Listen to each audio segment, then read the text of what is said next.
열왕기 하권 9장. 엘리사의 제자가 에후에게 기름을 부어 임금으로 세우다. 엘리사 예언자가 예언자 무리에서 한 사람을 불러 이렇게 일렀다. 허리에 띠를 메고서 이 기름병을 손에 들고 라못 기라스로 가거라. 거기에 이르거든 님시의 손자이며 여호사밧의 아들인 예후를 찾아라. 그리고 안에 들어가 동료들 가운데에서 그를 불러내어 골방으로 데리고 가거라. 그런 다음에 기름병을 들고 그의 머리 위에 기름을 부으며 말하여라. 주님께서 이렇게 말씀하셨습니다. 내가 너에게 기름을 부어 이스라엘을 다스릴 임금으로 세운다. 그러고는 머뭇거리지 말고 문을 열고 도망쳐라. 그 젊은이 곧 젊은 예언자는 라못 기라스로 갔다. 그가 거기에 이르러 보니 마침 군대의 장수들이 함께 앉아 있었다. 그는 장군님께 드릴 말씀이 있습니다 하고 말하였다. 예후가 도대체 우리 가운데 누구 말인가 하고 묻자 그가 대답하였다. 바로 장군님입니다. 예후가 일어나서 집 안으로 들어가니 젊은 예언자는 그의 머리에 기름을 붓고 말하였다. 주 이스라엘의 하느님께서 이렇게 말씀하셨습니다. 내가 너에게 기름을 부어 주님의 백성 이스라엘을 다스릴 임금으로 세운다. 너는 너의 죽은 아합의 집안을 쳐야 한다. 그래서 내가 이제벨의 손에 죽은 나의 종 예언자들 뿐 아니라 주님의 모든 종의 피를 갖게 해야 한다. 그러면 아합의 온 집안이 망할 것이다. 내가 아합 집안에 딸린 사내는 종이든 자유인이든 이스라엘에서 잘라버리겠다. 나는 아합의 집안을 느밧의 아들 예로보암의 집안과 아이야의 아들 바하사의 집안처럼 만들겠다. 이제벨은 이즈르엘 들판에서 개들이 뜯어먹고 아무도 그를 묻어주지 않을 것이다. 그러고 나서 젊은 예언자는 문을 열고 도망쳤다. 예후가 자기 주군의 신하들에게 돌아오자 그들이 물었다. 괜찮소. 그 미친 녀석이 왜 장군에게 왔소? 예후는 그가 어떤 자이고 어떻게 말하는지 알지 않소 하고 대답하였다.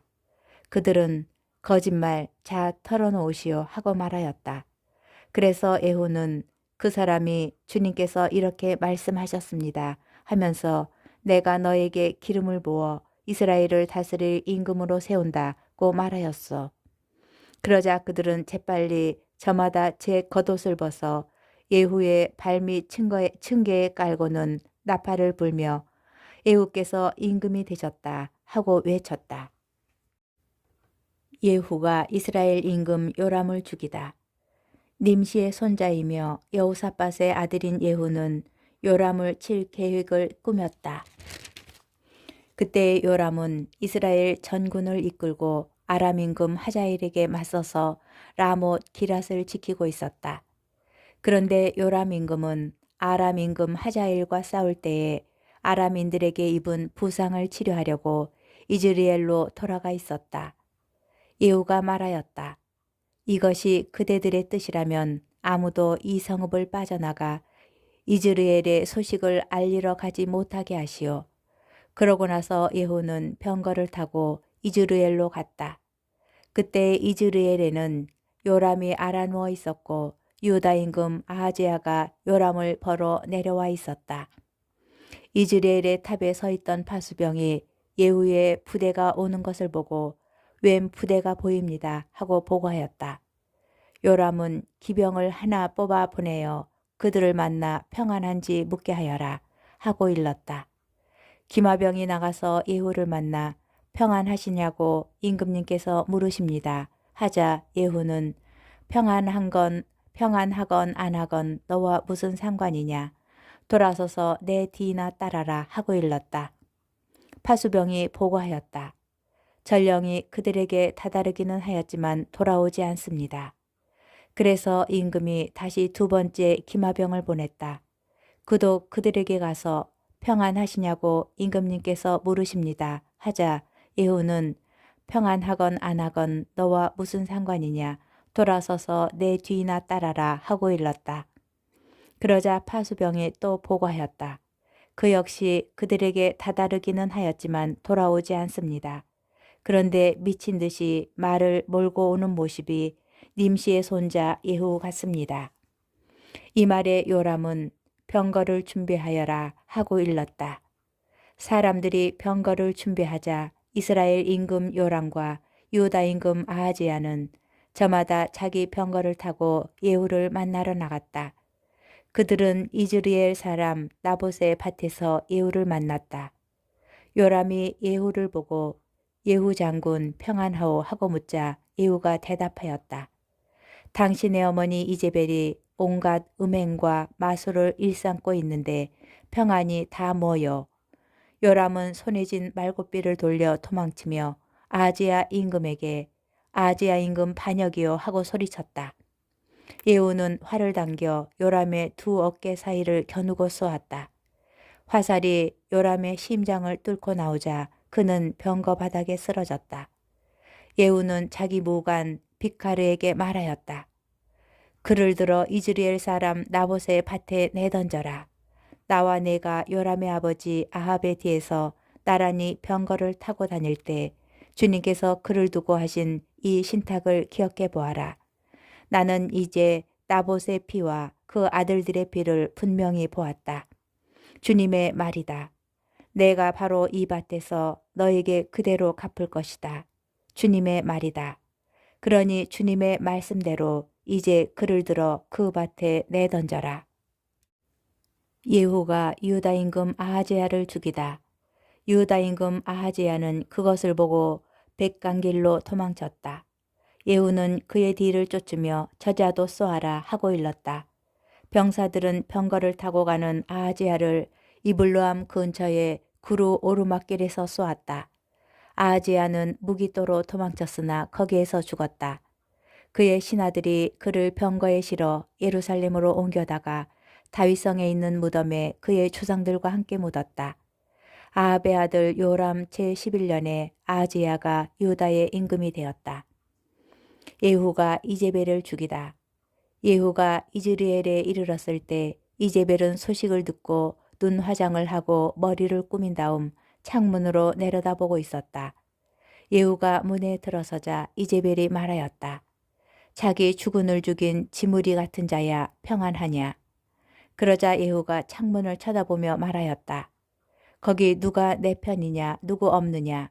그러자 넷이 두세 명이 그를 내려다보았다. 예후가 그 여자를 아래로 내던져라 하고 일렀다. 내시들이 그 여자를 아래로 내던지자 그 피가 담벼락과 말에 튀었다. 예후가 그 여자를 짓밟고 안에 들어가서 먹고 마신 다음 저 저주받은 여자를 찾아다가 묻어주어라. 그래도 임금의 딸이 아니냐 하고 말하였다. 그러나 그들이 여자를 묻어주러 나가보니 두개골과 발과 손바닥 말고는 아무것도 남아있지 않았다.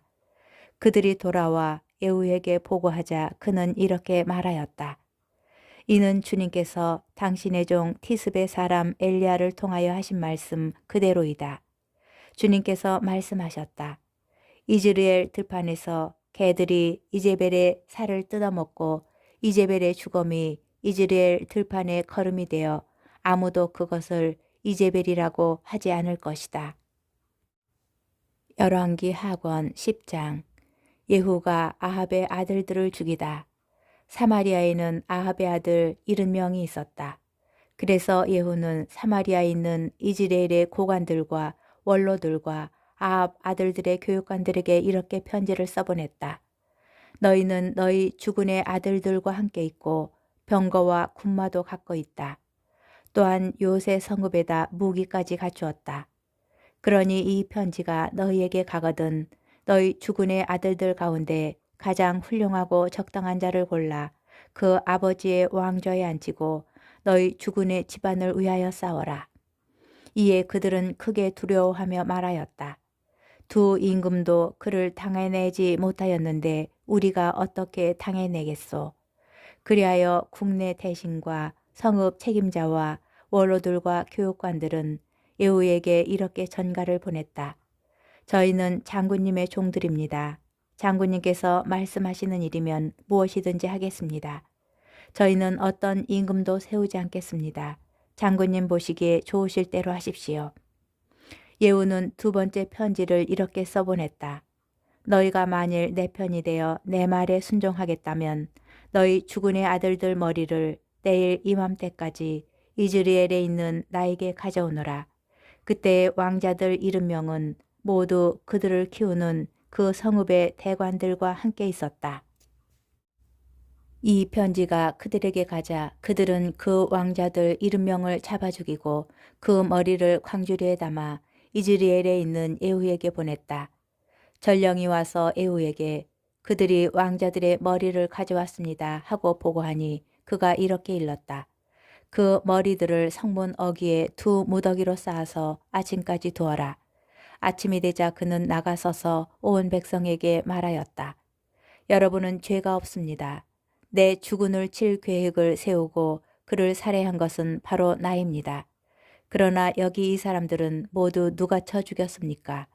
그러니 이제 여러분은 주님께서 아합 집안을 두고 하신 말씀은 한마디도 땅에 떨어지지 않으리라는 것을 알아야 합니다. 주님께서는 당신의 종 엘리야를 통하여 말씀하신 것을 이루셨습니다. 그러고 나서 예후는 이즈리엘에 남아있던 아합 집안을 모두 쳐 죽였다. 또한 그 집안의 대관들과 친지들과 사제들을 하나도 남기지 않고 다 죽였다. 예후가 유다 임금 아하지야의 형제들을 죽이다. 그런 다음에 예후는 거기에서 떠나 사마리아로 가는 도중에 벳 에켓 로임에 이르러 유다 임금 아하지야의 형제들과 마주쳤다. 예후가 그대들은 누구요? 하고 물으니 그들이 우리는 아하지야의 형제들이요 왕자들과 대비의 자손들에게 인사하러 내려왔소. 하고 대답하자 예후는 저자들을 사로잡아라 하고 일렀다. 보아들이 그들을 사로잡아 벳 에켓의 구덩이 곁에서 그 42명을 죽였다. 예후는 그들 가운데 한 사람도 남기지 않았다. 예후와 여호나답. 예후가 다시 그곳을 떠나서 가다가 자기를 맞으러 나온 레캅의 아들 여호나답을 만났다. 예후는 그에게 인사한 다음 내 마음이 그대 마음과 함께하듯 그대 마음도 그러하오 하고 물었다. 여호나답이 그렇습니다 하고 대답하자 예후는 그렇다면 그대의 손을 내미시오 하고 말하였다. 여호나답이 손을 내미자 예후는 그를 자기 병거에 태웠다. 그러고는 말하였다. 함께 가서 주님에 대한 나의 열성이 어떠한지 보시오. 이렇게 예후는 그를 자기 병거에 태우고 사마리아에 들어갔다. 거기에서 그는 주님께서 엘리야에게 하신 말씀대로 아합에게 딸린 자로서 남은 자들을 모두 쳐서 없애버렸다. 예후가 바알 숭배를 없애다. 예후는 모든 백성을 모아놓고 말하였다. 아합은 바알을 조금밖에 섬기지 않았지만 이 예후는 바알을 더 많이 섬길 것입니다. 그러니 이제 바알의 예언자들과 숭배자들과 사제들을 모두 나에게 불러오십시오. 내가 바알에게 성대한 제사를 드릴 터이니 한 사람도 빠져서는 안 됩니다. 빠지는 사람은 누구나 살아남지 못할 것입니다. 그러나 예후는 바알 숭배자들을 없애버리려고 이런 계략을 꾸민 것이다. 예후가 바알을 위하여 거룩한 집회를 열어라 하고 이르자 집회가 선포되었다. 예후는 온 이스라엘에 사람들을 보냈다. 그리하여 바알 숭배자들이 한 사람도 남지 않고 모두 모여와 바알 신전으로 들어가니 이 끝에서 저 끝까지 가득 차게 되었다. 예후는 의상 관리인에게 바알 숭배자들이 입을 예복을 꺼내오너라 하고 일렀다. 그가 그들이 입을 예복을 꺼내오자 예후는 레캅의 아들 여호나답과 함께 바알 신전 안으로 들어가 바알 숭배자들에게 말하였다. 여기 여러분 가운데 주님 숭배자들이 들어있지 않나 살펴보십시오. 이곳에는 바알 숭배자들만 있어야 합니다. 그런 다음에 그들이 희생제물과 번제물을 드리려고 안으로 들어갔을 때 밖에서는 예후가 군사 8명을 배치하고 그들에게 일렀다. 내가 너희 손에 넘겨주는 이자들 가운데 하나라도 빠져나가게 하는 사람은 대신 목숨을 잃을 것이다. 예후는 번제물을 다 드리고 호위병들과 무관들에게 안으로 들어가서 하나도 살아나가지 못하게 닫혀라 하고 일렀다. 그리하여 호위병들과 무관들이 그들을 칼로 쳐서 밖으로 내던졌다. 그러고는 바알 신전의 성체에까지 들어가 바알 신전의 기념 기둥들을 뽑아 불에 태웠다. 또 바알의 기념 기둥을 부수고 바알의 신전을 허물어 뒷간으로 만들었는데 그것이 오늘날까지 그대로 남아있다. 예후의 죄. 이렇게 하여 예후는 이스라엘에서 바알을 없애버렸다. 그러나 예후는 이스라엘을 죄짓게 한 느밧의 아들 예로보암의 죄, 곧 베텔과 단에 있는 금송아지 숭배에서는 돌아서지 않았다. 주님께서 예후에게 말씀하셨다. 내가 내 눈에 드는 옳은 일을 하였으니 참 잘하였다. 내가 마음에 품은 그대로 아합 집안의 일을 처리하였다. 그러므로 너의 4대 자손까지 이스라엘의 왕좌에 앉을 것이다. 그러나 예후는 마음을 다하여 주 이스라엘의 하느님의 율법에 따라 걷는 일에 충실하지 않았다. 그는 이스라엘을 죄짓게 한 예로보암의 죄에서는 돌아서지 않았던 것이다. 예후의 마지막. 그때의 주님께서는 이스라엘을 조금씩 찢어내기 시작하셨다. 하자엘이 이스라엘의 온 영토를 공격하였다. 그는 요르단강 동쪽 갓 사람들과 르우벤 사람들과 므낫세 사람들이 사는 기랏의 모든 땅, 곧 아르논 강 곁에 있는 아로에르에서 기랏과 바산에 이르는 지역을 공격하였던 것이다. 예후의 나머지 행적과 그가 한 모든 일과 그의 모든 무용에 관한 것은 이스라엘 임금들의 실록에 쓰여 있지 않은가. 예후는 자기 조상들과 함께 잠들어 사마리아에 묻히고 그의 아들 여호아하즈가 그 뒤를 이어 임금이 되었다. 예후가 사마리아에서 이스라엘을 다스린 기간은 28해이다.